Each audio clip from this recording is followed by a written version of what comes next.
50대 중반 혼자 사는 여자입니다. 이 얘기를 어떻게 풀어나가야 할지 모르겠네요. 누구에게도 얘기할 수 없어 이렇게 익명의 공간에서 얘기를 해봅니다.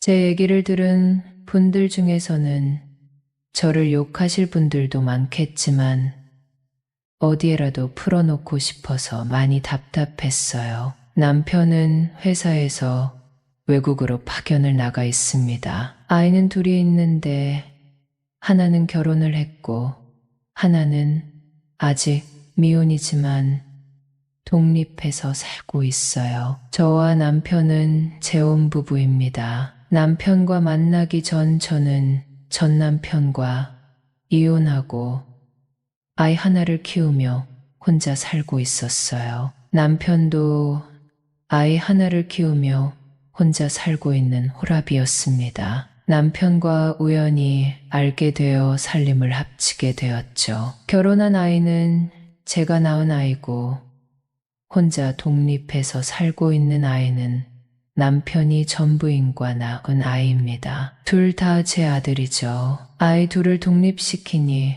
적적함이 이루 말할 수 없더라고요. 그런데 남편이 해외 지사에 발령이 나서 저 혼자 살게 되니 너무 외로웠습니다. 저의 친구들은 다들 바쁘더군요. 주기적으로 참석하는 모임이 있지만 그곳에서는 제가 흉금을 털어놓고 말할 사람은 없었습니다. 휴대폰을 들여다보며 시간을 보내는 것이 저의 일상이었죠. 아무도 없는 집에 혼자 있는 것이 너무 적적해서 배드민턴 동호회에 나가 보기도 했습니다. 운동을 하니 몸이 가볍게 느껴져서 좋기는 했지만 외로움이 해결되지는 않더군요. 어느 날 휴대폰을 보다가 휴대폰 어플로 사람들과 대화하기 시작했어요. 그곳에서는 얼굴도 모르는 사람들과 대화를 나누는 것이니 저는 그 사람들과 마음을 터놓고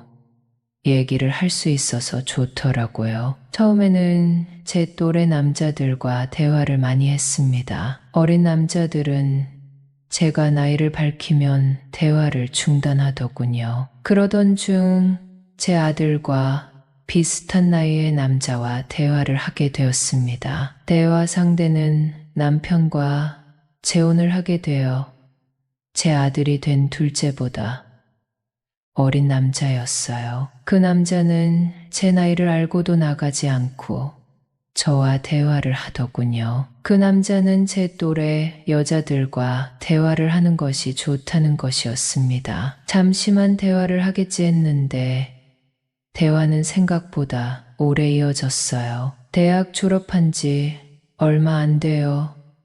사회초년생인 어린 사람이니까 내 얘기는 잘 이해하지 못할 거야. 저는 이렇게 생각했죠.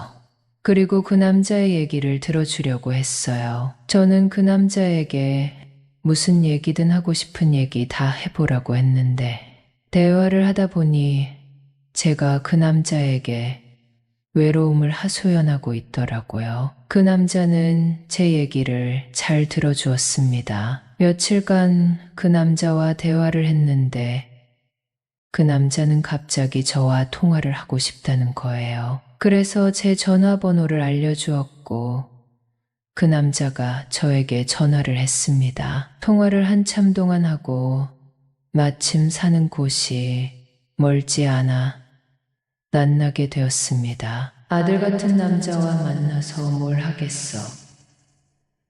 내 얘기를 잘 들어줬으니 맛있는 거나 한번 사주자.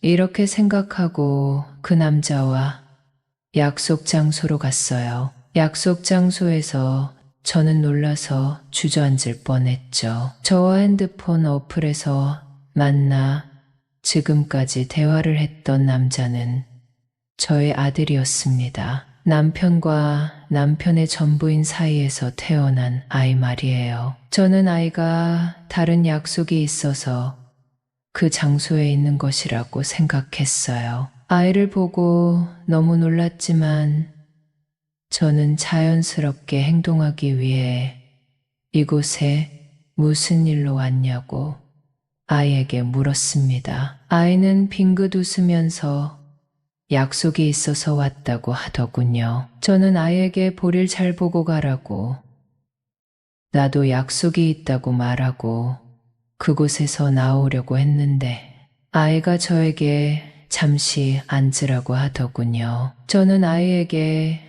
약속이 있어서 빨리 가봐야 한다고 말하고 앉았습니다. 저에게 놀라운 얘기를 하더군요. 저와 그동안 대화를 나누고 그날 만나기로 한 상대가 바로 자신이라는 거예요. 저는 너무 수치스러워 어쩔 줄 모르고 있었습니다. 며칠간 대화 상대에게 저는 너무 외롭다는 말을 많이 했거든요. 여자로서 외롭다는 말도 많이 했습니다. 대화할 때 내가 무슨 말을 했었지? 이런 생각이 들어 대화 내용을 되새겨 보느라 정신이 없었죠. 아들이나 마찬가지인 경수와 통화를 할 때도 경수인 것을 눈치채지 못했으니 저는 너무도 수치스러웠습니다. 전화번호는 어떻게 된 것이냐고 물었더니 경수는 회사에서 사용하는 휴대폰으로 저와 통화를 한 것이라 하더군요. 경수가 하는 말이 들리지도 않았습니다. 그러다 마음이 좀 진정이 되었는데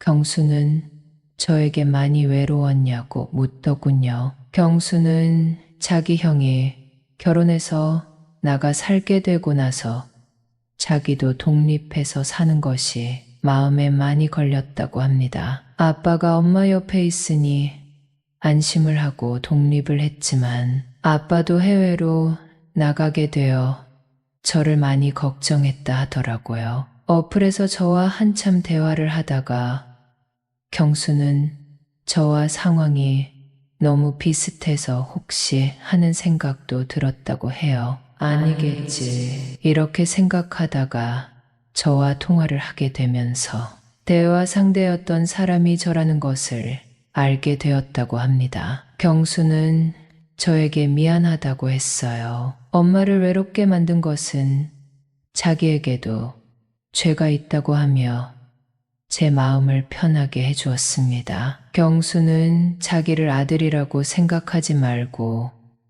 어플을 통해 알게 된 사람이라고 생각하라며 하고 싶은 얘기를 자기에게 다 하라는 것이었습니다. 경수는 그런 어플을 통해 엄마가 다른 남자를 만난다면 어떤 위험한 일이 생길지도 모른다는 말을 하는데 저는 아들에게 너무도 미안하고 창피했습니다. 경수는 오늘 우리 데이트하기로 한 거니까 마음껏 데이트도 하고 맛있는 것도 먹자며 뒹긋 웃더라고요. 저도 모르게 마음이 편해져서 저는 경수와 편하게 대화를 나누었습니다. 경수도 회사 일이 바쁘고 힘들어 연애할 시간도 없다며 여러 가지 고민을 저에게 얘기하더군요. 서로의 고민을 얘기하고 들어주며 시간을 보냈습니다. 저는 경수에게 농담으로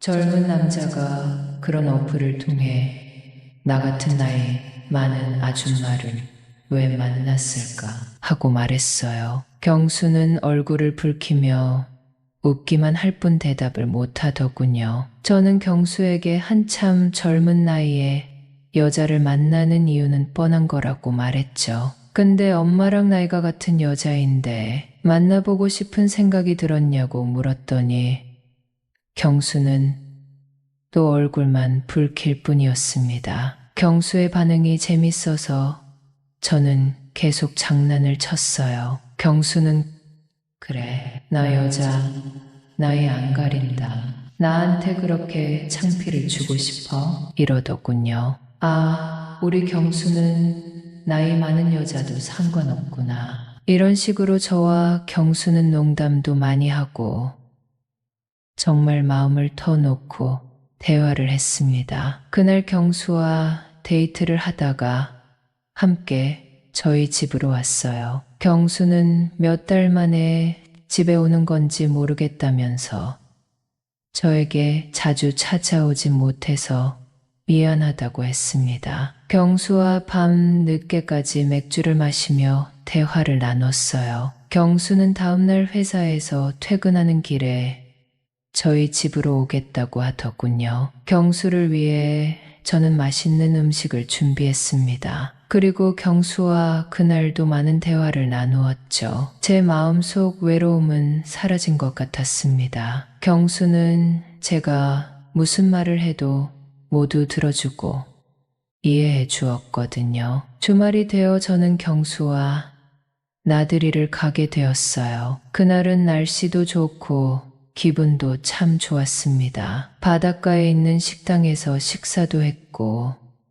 바다가 내려다 보이는 카페에서 커피도 마셨어요. 날이 어두워졌고 저는 식사를 할 때 마신 술이 아직 덜 깬 상태였습니다. 경수와 저는 바닷가에 있는 호텔에서 하루 자고 가기로 했어요. 경수는 엄마랑 밤 늦게까지 얘기하다가 잘 수 있겠다며 좋아하더군요. 늙은 엄마의 얘기가 재미없을 텐데 그렇게 말해주는 경수가 너무 예뻐 보였습니다. 저희는 호텔에 들어가 맥주를 마시며 대화를 나눴어요. 그날도 제가 하는 얘기를 끝까지 들어주는 경수가 너무 예쁘고 사랑스러웠습니다. 술을 마시다가 저는 경수에게 나이 많은 여자와 만날 생각까지 한 이유가 뭐냐고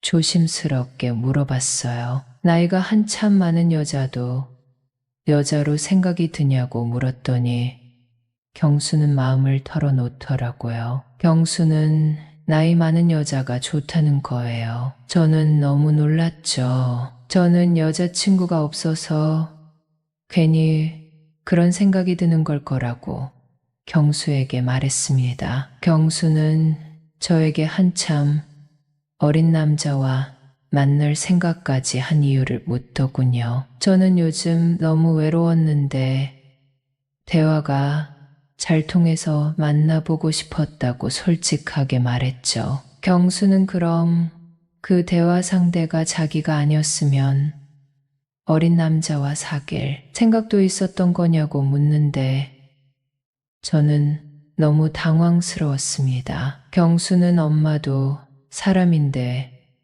외로울 수 있는 거라고 말해주더군요. 저는 저의 마음을 편하게 만들어주는 경수의 그런 말이 너무 좋았습니다. 저는 경수에게 나이 많은 여자랑 그런 목적으로 만나고 싶었던 거냐 물었고 경수는 고개를 끄덕이더군요. 그러더니 경수는 엄마는 어떤데? 하고 묻는 것이었습니다. 경수에게 거짓말을 하고 싶지 않았어요. 저는 솔직히 말했습니다. 대화 상대가 어린 남자였지만 대화가 너무 잘 통해서 만나고 싶었다. 만나서도 느낌이 나쁘지 않으면 내 마음속 허전함을 채워준 남자가 나에게 뭔가를 원한다면 나는 그가 원하는 것을 해주었을 것 같다. 이렇게 말했습니다. 이 얘기를 하면서 저는 경수가 저를 이상하게 생각할까 봐 속으로 많이 걱정했어요. 그런데 경수는 저를 이해해 주었습니다. 경수는 엄마가 외로움 때문에 정신적으로 문제가 생기는 것은 상상도 하기 싫다고 하더군요. 이렇게 나를 걱정해주는 사람이 세상에 또 있을까 하는 생각이 들었습니다. 저는 경수의 말에 너무 큰 감동을 받았어요. 그래서 저는 경수에게 원하는 것은 뭐든 해도 좋다고 말해버렸습니다. 저도 모르게 이 말을 하고 제 자신도 깜짝 놀랐어요. 저는 경수와 새벽까지 잠을 자지 않고 시간을 보냈습니다. 다음 날부터 경수는 저희 집에 들어와서 생활을 했어요. 혼자 살면서 식사를 제대로 하지 못했을 경수에게 저는 맛있는 음식을 차려주었죠. 경수 덕분에 저는 몸도 마음도 외롭지 않았습니다. 경수도 혼자 살면서 많이 외로웠다고 합니다. 여자친구를 사귈 여유도 없이 회사와 집을 오가는 생활이 너무 힘들었다고 하더군요. 경수에게 저는 여자친구를 사귀어 보는 것이 어떻겠냐고 물었더니 경수는 또래 여자들을 사귀려면 시간을 많이 할애해야 해서 힘들 것 같다고 하길래 저는 고개를 끄덕일 수밖에 없었죠. 그러던 중 요즘 들어 경수가 저와 만났던 어플을 사용하고 있다는 사실을 알게 되었습니다. 약간 마음이 안 좋았지만 제가 뭐라고 할 수 없는 일이라 모른 채를 했어요. 저도 가끔 그 어플로 여러 사람들과 대화를 하곤 했습니다. 저는 그저 대화를 할 뿐이었는데 경수는 어떤 생각으로 그 어플을 사용하는지 알 수 없었죠. 어느 날 저는 경수에게 물어봤습니다. 내 또래의 여자가 너의 취향이냐고 물었고 경수는 그렇다고 하더군요. 그럼 내 친구 중에 남편을 하늘나라에 보내고 혼자 살며 외롭다고 하는 친구가 있는데 한번 만나보겠냐고 물었어요. 경수는 손사래를 치며 거절하더군요. 저는 친구에게 의향을 물어봤습니다. 젊은 남자가 있는데 우리 또래 여자가 취향이라고 하는데 한번 만나보겠냐고 물었더니 그 친구는 좋다고 하더군요. 경수는 싫다고 했지만 제가 한번 그 친구를 만나보라고 몇 번 얘기했더니 모시기는 척 제 뜻을 따라 주었습니다. 경수는 제 친구와 잘 만나고 있는 것 같아요. 저는 경수에게 아무것도 묻지 않았습니다. 경수는 저에게 최선을 다해 잘해주고 있으니까요. 제 친구는 저에게 너무 고맙다고 했습니다. 자상한 젊은 남자를 소개해줘서 요즘 너무 살만 난다고 하더군요. 저는 친구에게 이 모든 것을 비밀로 해달라고 말했고 친구는 알겠다고 했습니다. 그러던 중 경수는 저에게 놀라운 얘기를 하더군요. 경수와 제가 데이트를 할 때 제 친구도 함께 만나자는 것이었습니다. 셋이서 함께 식사도 하고 커피도 마시며 즐거운 시간을 보내자고 하며 가볍게 얘기하는 경수에게 저는 대답을 하지 못했어요. 경수가 어떤 생각을 가지고 있는지 모르겠더라고요. 친구는 셋이서 만나는 것도 재밌을 것 같다고 하는데 셋이 만나서 식사하고 커피 마시며 웃고 떠들며 즐거운 시간을 보내는 것은 좋을 것 같습니다. 하지만 경수가 원하는 것이 뭔지 제 친구는 어떤 생각을 하고 있는 건지 모르겠어서 낭설해지는 거예요. 세상에 이런 일은 거의 없겠죠. 저를 욕하셔도 좋습니다. 누구에게도 말하지 못할 이야기를 여기에 털어놓고 갑니다.